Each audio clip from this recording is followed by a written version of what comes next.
Hello friends, in this video, I want to look at how Biblical Greek asks yes or no questions.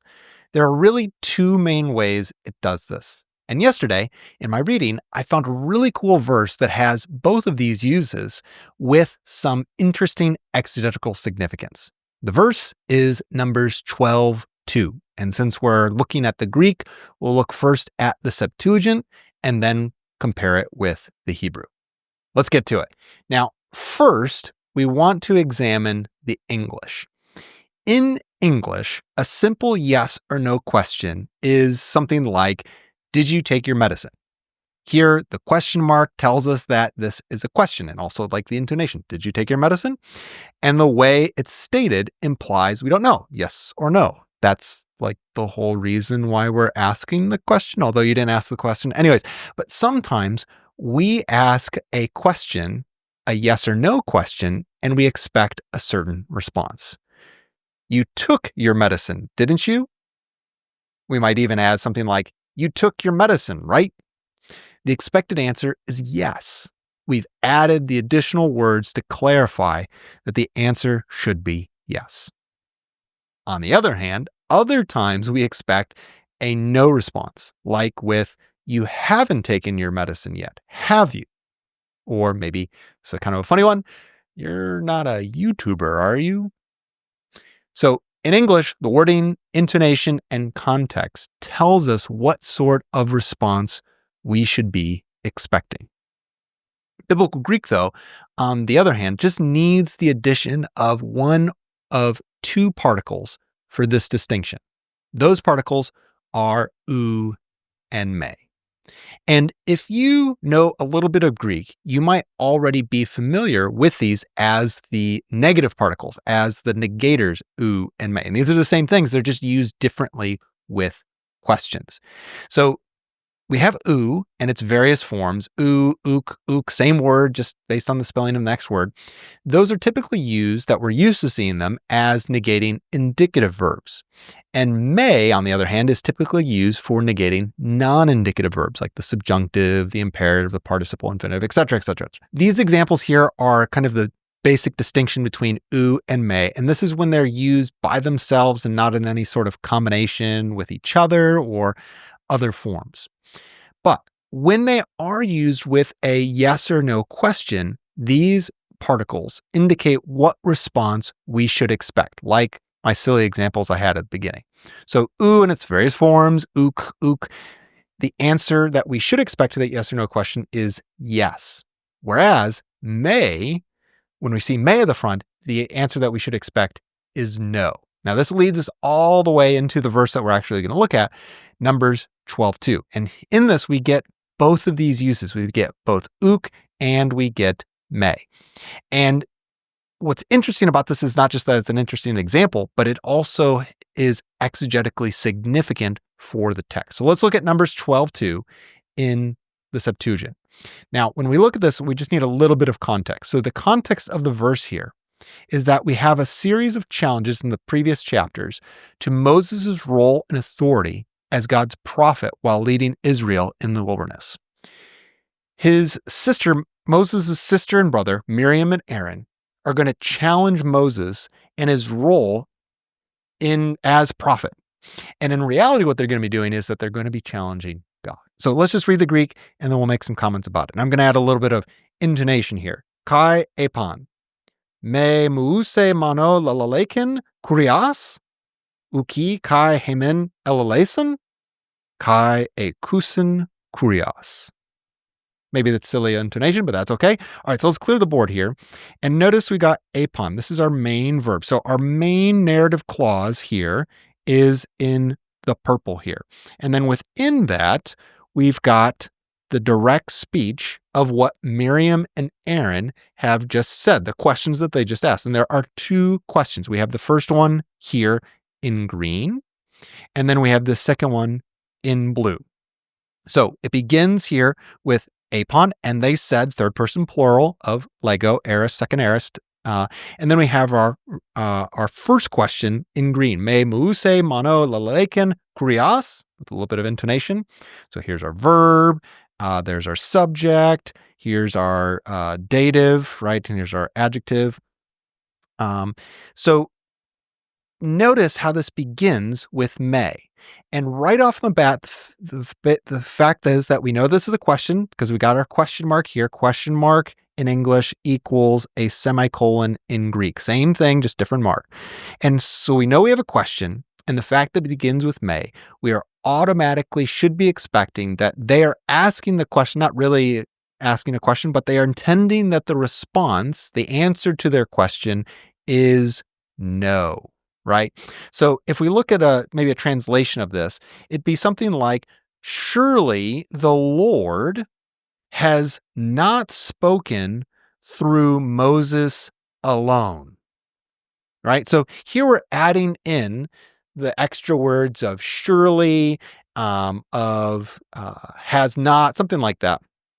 So it's all coming of how are we going to convey this idea in English from the Greek. The whole point of this is to indicate no. Has the basic question, has God only spoken through Moses? No, he hasn't. Or if we put it as a statement, God has not only spoken through Moses.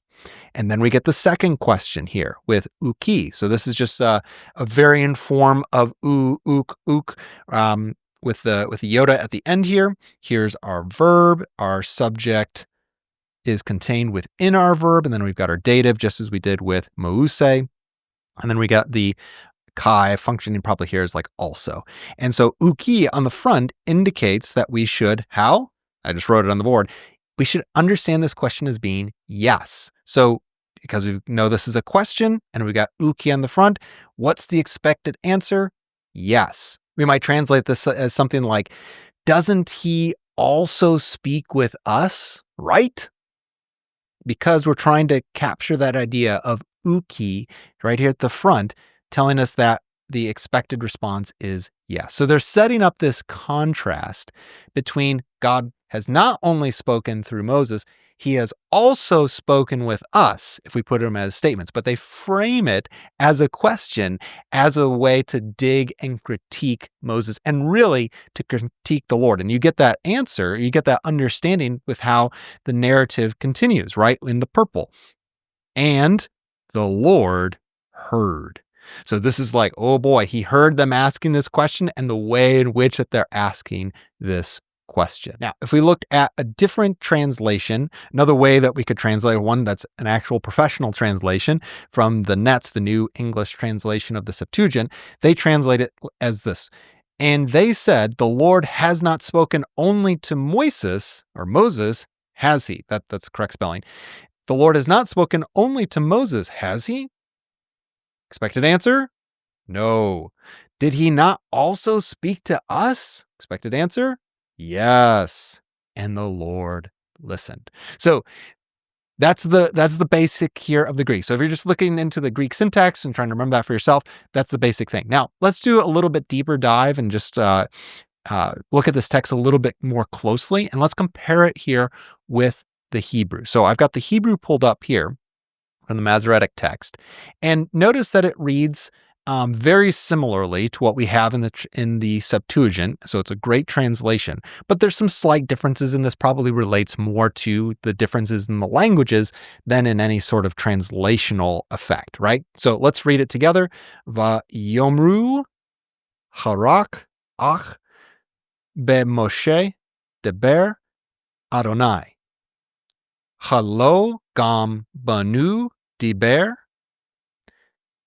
Vayishma Adonai.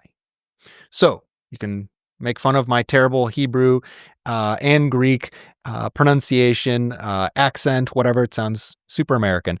So what do we have here? Same thing. So we've got, here's our main verb right there. There's our verb, and then we got our questions, right? So here's our question 1, question 2 down here. So if we just kind of use the same color codes, there's our purple narrative frame.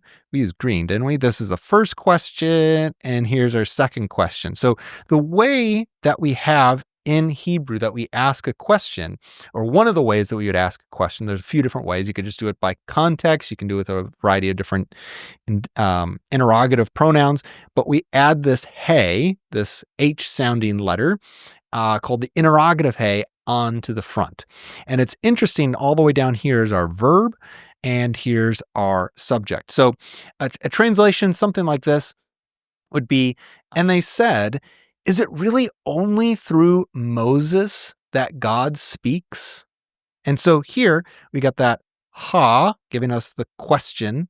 And then you got these two, rock and ak, is talking about only. And it's probably this combination is emphasizing this, intensifying this idea of onlyness, right?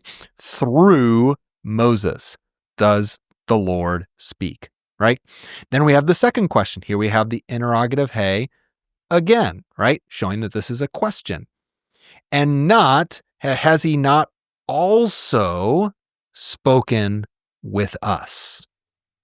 And then here we have again, the Lord heard it. Heard. And then we might supply it or them as a implied direct object.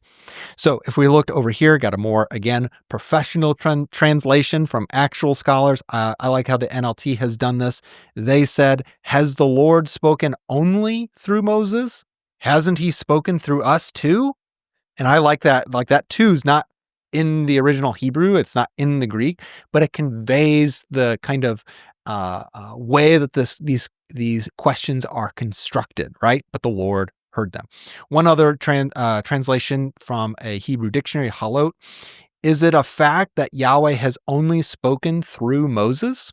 So what we have here is this really, I think, interesting question that Miriam and Aaron are asking as a point of critique of Moses and of God. In Hebrew here, how do we know how we should take Miriam and Aaron's questions? It's clear from the context, they're negative, right? That no, it's not only through Moses. Yes, it's also through us. So what the Hebrew makes known through context, the Septuagint makes this explicitly clear through the use of these particles, u and me, that we saw earlier. So this highlights their critique of Moses and in reality of the Lord a bit more. So that's what's kind of interesting about the Septuagint. I hope that all makes sense, and I hope it helps you to read scripture in the original languages just a little bit better. I hope it's been a blessing, and may the Lord richly bless you. Thanks for watching.